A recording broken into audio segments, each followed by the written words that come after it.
Hi everyone, welcome back to Brain Dump. My name is Kai, and this is a podcast where I talk about pretty much whatever the fuck I want to talk about.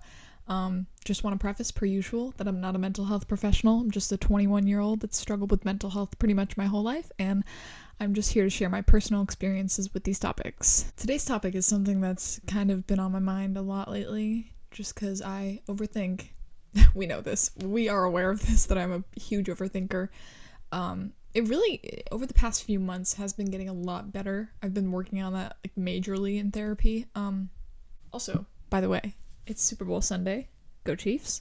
Back to it. I used to, still do, I'm not gonna lie. I get, really stuck on the why of things. Why did something happen? Why did this happen this way? And I think that's a coping mechanism in order for me to avoid what's really happening. And I think that I've done that for a really long time. And it's only recently that I've noticed why I do that. And it makes sense. It makes logical sense when I really think about it. But I am hurting myself in the long run. I am. And I love self-reflection. I'm a big fan of journaling, mindfulness, taking time for yourself. Self-reflection is a really important thing that I like to incorporate in my life. But I think that there's a difference between self-reflection and self-rumination. Oh my god, I'm sorry. What the fuck is going on with my hair today? It's okay, sorry. Oh, I'm so mean to myself. And I also think there's a difference between healthy introspection and getting stuck in a cycle of the whys and ruminating on why things happen when things just kind of fucking happen, life just kind of goes on, and there's some things that we are never gonna figure out why they happened because it's life. Things are going to come up that we don't like, and things are going to come up that we can't control, and that's just a part of life. And things in life are going to come up that we cannot control, and we're allowed to be upset about it. I can be upset that a certain thing didn't work out, or something didn't go the way that I wanted it to. I'm allowed to be upset about that, but I shouldn't be stuck in this constant cycle of figuring out why it happened when it happened. If it happened, there's no use ruminating on why, because it's over. It's the past, and like I said, self-reflection and self-rumination are completely different things. I'm allowed to reflect on what happened, but I shouldn't beat myself up over it. And the wondering, it's so much mental energy that I could be using for something more productive rather than just getting stuck in that constant cycle of overthinking and wondering why something happened when it's already over with. And lately I've just been trying to shift from the whys to what is, because that is just life. What is? I can focus on what is. I can't focus on the past because there's nothing I can do to change it. And I think that focusing on what is can create greater self-awareness, and that's been something that I've been trying to work on a lot lately, because in the past I have been very self-unaware and just kind of stupid with my behavior. And I'm not stupid, but there's just been stupid things that I've done, and in hindsight I can see why that wasn't right and why I shouldn't have done some things. But I'm no longer just stuck in that cycle of, why did I do that? Why are you such an idiot? Because that's the kind of questions I would ask myself when I would be stuck on the whys. I would beat myself up over things that I did. And I also think that focusing on what is has answered some of those why questions without me even having to ask them. Because by focusing on what is, you start to understand yourself, and you understand why things happen. It really does come so much simpler when you're not constantly thinking about the whys. The truth is, life isn't simple. Nothing is black and white. And I think that we live in a very black and white society where things are either right or wrong, good or bad, and it's such a toxic way of thinking. Most of the time when you're asking yourself those why questions, you're wanting an answer, a simple answer, but it's not going to be simple, and that's just you letting yourself down. The whys can also lead to self-blame, which can be extremely paralyzing, and I hate that because I've spent a lot of time just blaming myself over things that I've done. And yes, there are some things that I've done that I'm not proud of, and I do blame myself for a lot still, but I'm no longer ruminating on why did I do that? Because, hey, I did it. Hey, there's nothing I can do to change it. And I think it's leaded, that's not a word. I think it's led to me, what am I trying to say? I think that has led me, there it is. I think that has led me to seeking control within things that I'm unable to control. Because whether we like it or not, there's so many things in life that are out of our control. And I think that the why also focuses on why can I not speak English during this podcast ever? I think focusing on the whys forces us to live in the past. And I'm a big, believer of living in the present, and I think that's important for our mental well-being, because if you're just constantly thinking about the past, you're never going to be present for your own life. And how you spend your days is how you spend your life. I'm not trying to spend every one of my days just thinking about what I've done and wondering why things have happened, when things have just happened. And that's what is. I think that I wasn't purposely avoiding the what is because I wanted to be present in my life, but I think that the whys just clouded my thoughts, and I wasn't able to accept what is, or even acknowledge that the what is was happening, because I was constantly just thinking about, why did it happen? Why the hell did that happen? And I'm not gonna lie to you, there are still moments where I feel that way and I wonder why. There's some things in our life that just feel extremely unfair, and it's okay to wonder why, but it's not okay to let it take over your life. And I think that me stopping asking those why questions to myself has led me to be more sure of myself, and accepting what is has become a lot easier without those questions in my mind all the time. Focusing on the whys and just overthinking in general, I feel like has ruined, I don't want to say ruined, friendships and relationships in the past, but it's definitely had an effect and an impact on them, because me overthinking, it sucks. Oh my god, it sucks so much. Like, wow. Like, just thinking about it, thinking about overthinking, crazy thought. I think it really led to a lot of insecurities, and that definitely showed in a lot of aspects. And it sucks, because I feel like if in the past, if things were different, and hey, that's me literally contradicting myself and wondering why,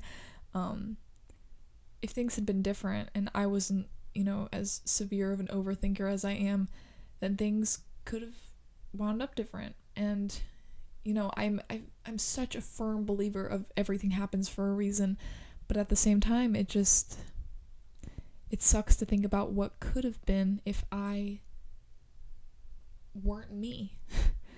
And I hate that I have that thought, but it is a thought that comes up frequently, because I do like myself, that is the truth, but there's so many aspects that I don't like about myself, and I'm actively working on those things, but it's hard because overthinking is a part of my nature, and I wish that it wasn't, but I've always been this way, and it definitely has to do with my childhood, because everything links back to that, but it sucks really bad, because I grew up in a constant cycle of whys. Why is my dad being an asshole? Why is my dad coming home and yelling at me, and yelling at my sister and my brother and my mom? And why are the cops showing up to our house? Why is DFAX showing up at my school asking me questions about my home life? Why are all these things happening to me? And I definitely think that those things during my adolescence really were the root of my overthinking, and I wish that I hate that I can say that I wish I weren't the way that I am, because hey, it just sounds like I'm contradicting myself constantly, but it sucks, and it's a sucky aspect of my life, and I am working on it, that's the truth, but also it's really fucking hard to stop overthinking. It's just who I am, and I hate that it's who I am. And I'd like to think that one day my overthinking won't get in the way of things anymore. I think that it will eventually. I'm still young. I'm 21, and just I've been conditioned for so long to wonder why, and it sucks. It sucks big time, but I'm working on it, and that's that. So that's all I gotta say about that for now. Yeah. last week was my first week in the leadership position at my job, and it went really well. Very overwhelming. Like, it's a lot, and it is a lot. And, you know, I sometimes, in the past week, I have been wondering why. Why did I get picked for this? I kind of suck at this. But I know I'm doing my best, and I don't suck at it. I think I'm doing a pretty damn good job. I think so. But it's all part of getting adjusted and getting used to things that I haven't done before, because a lot of parts of the job I am so unfamiliar with, and I'm learning, and that's okay. Books of the week. We got quite a few. Number 1 is Millionaire Mission by Brian Preston. This was suggested to me by one of my managers at work, and it was very insightful, and it gave me a new perspective on money. And I'm a big stressor of my finances, and oh my gosh, this is another thing. Somebody fucking like stole my debit card information. I had to spend like an hour on the phone with Capital One this morning because I got like 2 charges from random fucking, well, one, okay. Last, I ordered something from this sketchy website, right? Shouldn't have done that. Stupid on me. It was a one-time purchase, right? And then a month later, I get charged for this subscription for that same website. And I'm like, hey, I never signed up for this. Hello? So I text them. They have like a support thing. And they're like, no, you signed up for that. I was like, okay, apparently I did. Didn't know that. It literally, even in the email, like the receipt for the initial purchase, did not say that I signed up for a subscription. Whatever. So they were like, we can refund you half of it. I was like, okay, I'll take it, honestly. And then yesterday, I get charged again for this monthly subscription, $30. And I'm like, what the fuck? And then I got charged $37 from this. The description said College Station. And College Station is a place in Atlanta, but I don't... Hello? Who the fuck in College Station is using my debit card? And so I had to call Capital One, and I disputed the charges, and I had to cancel my debit card, which is a little frustrating because hey, how am I supposed to buy anything? Luckily, my mom's letting me use her Venmo card, and I'm just gonna, like, transfer the money to her. It's okay. But that was very stressful, because it's like... Okay, this is random, but the rest of the episode, the audio quality is so bad. I don't know why. I think it was the angle that I was holding the microphone at, but I apologize in advance, because it's a little painful to listen to. Like, I don't have much money, and these 2 charges took literally everything out of my account. So that was great. Great thing to wake up to this morning. Anyway, this book, Millionaire Mission, it taught me a lot about money, and I like took notes on the book, and I think that I'm going forward gonna be a lot more responsible with my finances. And it's like I was never irresponsible with my finances, but there were things that I probably shouldn't have bought, and you know, just stupid shit that's like, oh, I'm young, YOLO. It's like, okay, but be smart with your finances. Anyway, next book. It's called Inner Excellence by Jim Murphy. It was also suggested by that same manager at work. Great guy. Wow, Inner Excellence. It was a 10-hour audiobook, and I was locked in for the full 10 hours. I hiked Kennesaw Mountain last weekend by myself, and obviously I didn't hike it for 10 hours, but I was very locked in during that hike because, wow, it was so good. And let me share, I want to share 2 quotes from it. It's just so great. The key is to live as if you'll die tomorrow and prepare as if you'll live forever. Like, that's deep. Okay, the second one. Your results come from your behaviors come from your feelings, and your feelings come from your thoughts. It's like, damn, that is so true. That is so accurate. And there's just like a lot of parts of this book that focuses on just inner excellence and being the best you can be. And I really loved it. It was a great book. Next, Keep It in the Family by John Mars. This has been on my TBR for a really long time. It's a psychological thriller. Oh my god, drop everything you're doing and read that fucking book. I was so locked in. I think it's like almost 400 pages, and I read it in 2 days. I was like, it was so funny because I was reading it on the treadmill, and as I was getting off, this random man approached me, and I was like, hello, what are you doing? He was like, you must have been like really into it because you looked it. And I was like, oh, okay, awkward. And it was a great conversation, great interaction with this random man, but it was like, wow. Yeah, great book. Like, so many twists and turns. Did not see any of it coming. Okay, right now, I'm almost done with this. I have like 10 pages left. It's called Passing by Nella Larson. This is a book that I'm reading for Black History Month, and for the rest of the month, I'm reading books from this Black History Month book recommendation list because it's important to promote Black storytelling and the excellence of it, and Black history is American history, and it's important not to forget it.